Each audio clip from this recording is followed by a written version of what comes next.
What's up, guys? How you doing? Welcome to the channel. Thanks for clicking on this video. I'm Raf in the RAFCAVE. Welcome to this video. If you're new to this channel, I'm all about home theater, reaction videos, gaming videos, and just unboxing in general. And number one importance is inspiring you to get ideas to build your own cave. So welcome to my channel. Appreciate it. Subscribe if you're not. Hit that bell for notifications when I upload the next video. So now, what I want to talk about is something I want to try. Right? I don't know if it's going to be anything better or whatever happens, happens. But when I went to the Onkyo, the preamp, the 5100, which is an awesome upgrade, by the way. If you check out my unboxing and reaction or impressions video, amazing difference. So what I wanted to do is, if you look on the back of this beast Onkyo, currently I'm using the RCA output for the preamp. All those RCA outputs are going to my amps, which sounds great. But what I want to do is on the bottom row, use all those XLR outputs for my RCAs. I want to use the best output possible on this preamp to take advantage of the sound quality. So basically what I bought is 13 XLR to RCA adapters. So I bought 3 packs of 4, and I just got a single one. So basically what you do is you install the XLRs right to the bottom of the Onkyo, and on the other side is your RCA outputs. So I just want to take advantage of whatever I can to make the products that I own better and use it to the fullest. So what I'm going to do is install these, and it'll make me feel better. It'll just give my mind at ease that I'm using the full potential of that preamp, and hopefully it makes a difference.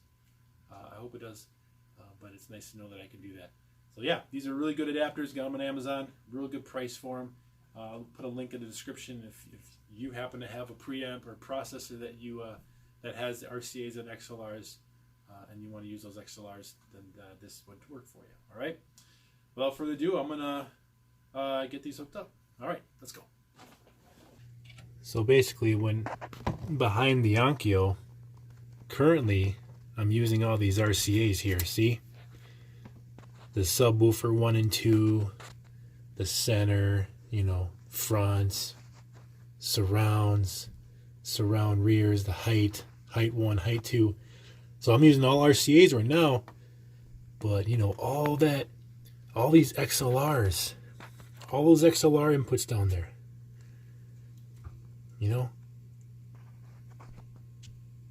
height 2, height 1, surround back. I want to use that, I want to use XLR, because I don't get preamps all the time.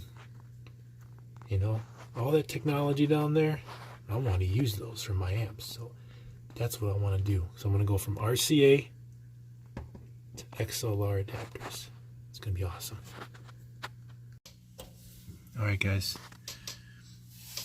So I'm just going to show you. I'm just going to do one of them for you. So where it says subwoofer 1,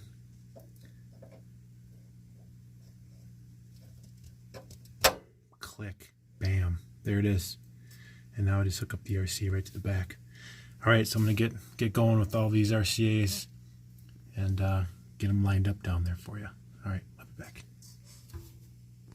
All right, guys, we did it.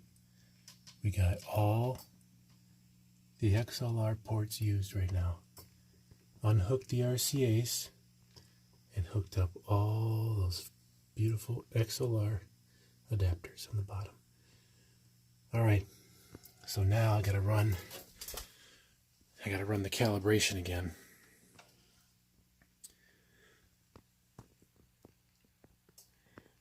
Right there.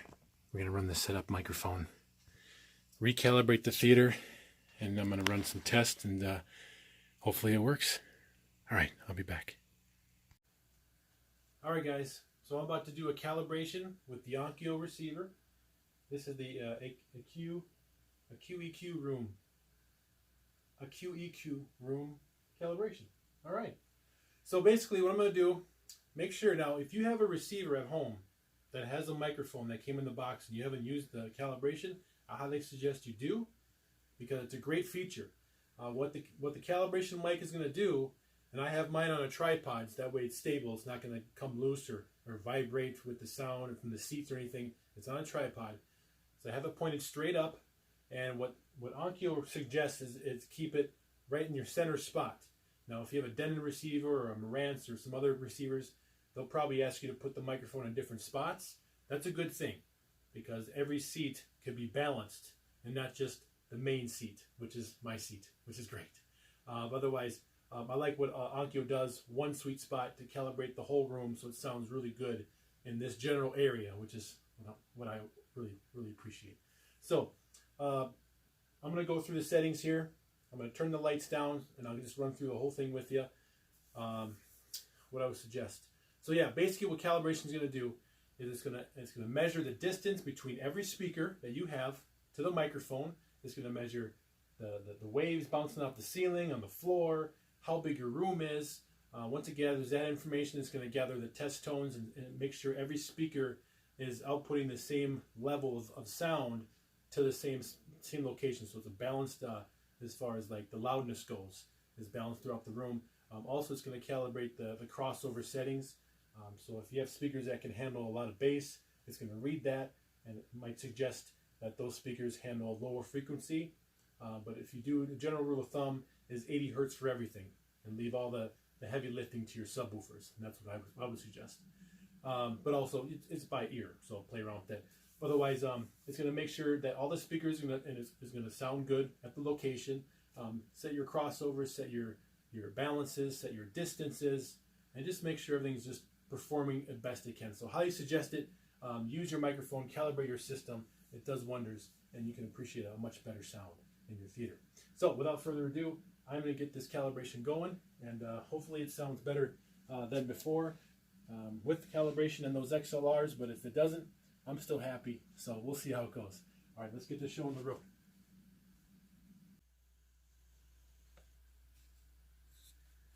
All right, here we go with the full AccuEQ room calibration.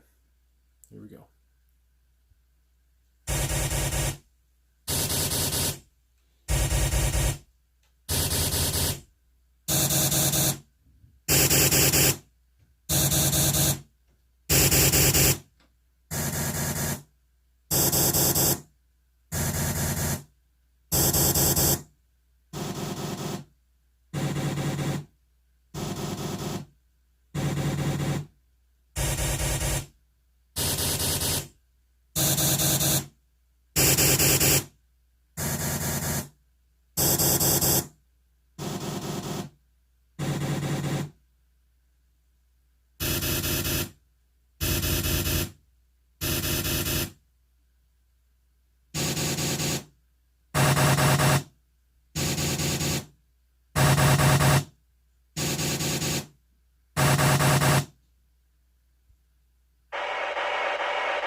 Alright, so enable equalizer for all channels. We'll say yes.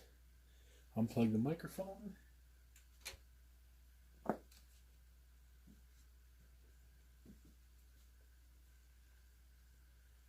Let's check our settings. Alright, let's check and see what it did for us here.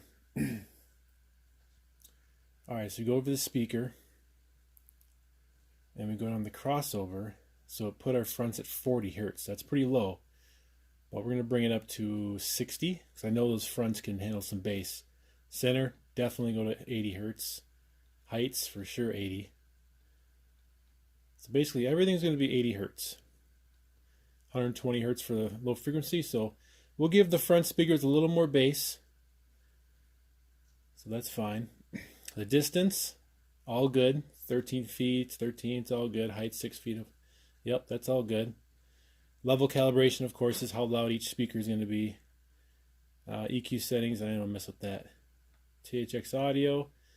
Back speaker spacing, yep, between 1 and 4 feet, that's good. I'm not going to put THX sub, I'm going to leave that off. Loudness plus, let's turn that off because normally I have my system pretty loud, so we don't need that. I mean, it's not THX certified, but they handle pretty good bass. I'm gonna say no. I don't want to mess with that. All right, guys. So I'm gonna play some scenes, and then I'll kind of give you my impressions when it's all done. All right, I'll be back. Well, another small project done. So after some extensive action scenes, I can say that I didn't hear really any difference. It still sounds incredible, so I can't really say that it made it better. It just, from what I know, I'm hooked up to XLRs right now, which is the best output connection on that Denon or Onkyo receiver or preamp. So it's late. Apologies. But yeah. Anyway, I liked what I did. No regrets on it. I'm glad I got XLR hooked up. So that's it. So there's a little project there done. Thanks for watching this video. Appreciate it. Hope you got some insight on the calibration and XLR, what that is on the back of a preamp. Anyway, this is Raph in the RAFCAVE. Thanks for watching again. I'll see you in the next one. Bye.